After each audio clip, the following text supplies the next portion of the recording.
ஓம் நமோ பகவதே ஸ்ரீ அரவிந்தாய. ஓம் ஆனந்தமயி சைதன்யமயி சத்தியமயி பரமே.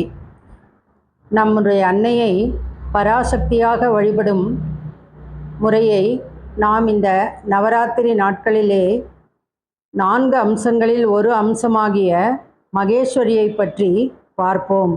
ராஜரிகம் பொருந்திய மகேஸ்வரி சிந்திக்கும் மனத்திற்கும் திட சித்தத்திற்கும் மேலேயுள்ள பரப்பில் அமர்ந்திருப்பாள்.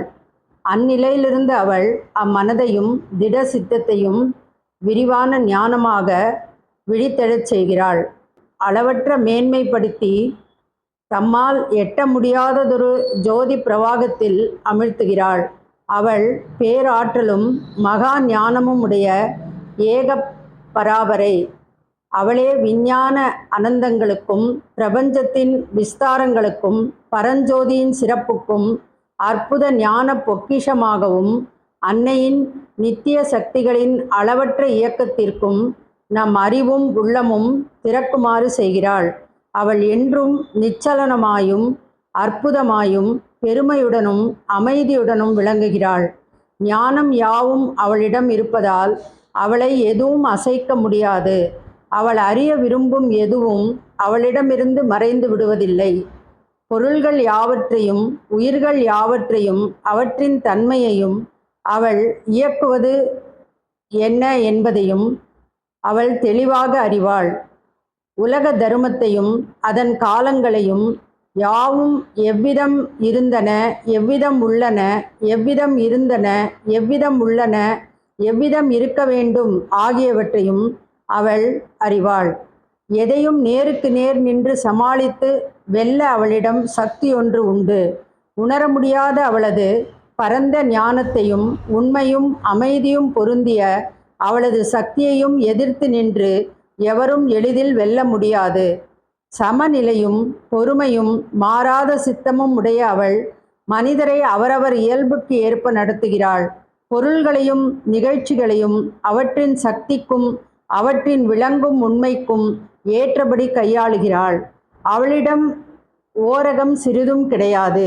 இறைவனின் ஆணைப்படியே அவள் நடக்கின்றாள். அவள் சிலரை உயர்த்துகிறாள், சிலரை கீழே தள்ளுகிறாள், அல்லது தன்னிடமிருந்து விலக்கி இருளில் ஆழ்த்துகிறாள். ஞானம் உடையவர்களுக்கு மிக உயர்ந்த மேலும் பிரகாசமான ஞானத்தை அருளுகிறாள். அகக்காட்சியும் தேர்ந்த அறிவும் உடையோரை தன் ஆலோசனையில் சேர்த்து கொள்கிறாள். எதிர்த்து நிற்பவர் மீது அவர்தம் பகைமையின் விளைவுகளை சுமத்துகிறாள். அறிவினரையும் மூடரையும் அவர்களின் குருட்டுத்தனத்திற்கு ஏற்ப நடத்துகிறாள். அவள் ஒவ்வொருவனுக்கும் பதிலளிக்கிறாள். அவன் இயல்பில் மாறுபட்டு நிற்கும் அம்சங்களை அவற்றின் தேவைக்கேற்ப தூண்டுதலுக்கும் விரும்பும் பயனுக்கும் ஏற்ப கையாளுகிறாள். அவற்றின் மீது தேவையான அளவு தன் சக்தியின் அழுத்தத்தை பிரயோகிக்கிறாள். அல்லது அவை போஷிக்கும் சுதந்திரத்தின்படி அஞ்ஞான வழியில் செழிக்கவோ அழியவோ விட்டுவிடுகிறாள். ஏனெனில் அவள் அனைத்திற்கும் மேலிருப்பவள். ஆயினும் மற்றெவரினும் அவளே ஜெகன்மாதாவின் இதயமுள்ளவள். அவளது இரக்கம் எல்லையற்றது. வற்றாத அசுரர், அரக்கர், பிசாசர், எதிர்த்து கலகம் செய்வோர், பகைமையுடையோர் ஆகியோர் உள்பட அனைவருமே அவளுடைய குழந்தைகள், ஏக பரம்பொருளின் அம்சங்கள். அவளால் விலக்கப்பட்டவர்களும் கூட ஒத்திவைக்கப்பட்டவர்களே ஆவர். அவளுடைய தண்டனைகளும் அவள் திருவருளேயாம். ஆனால் அவளது இரக்கம் அவளது ஞானத்தை மறைப்பதில்லை, அல்லது விதிக்கப்பட்ட பாதை நின்று அவள் செயலை திருப்புவதில்லை. ஏனெனில் பொருள்களின் உண்மை ஒன்றே அவளது கவலை. அறிவே அவள் ஆற்றலின் நடு.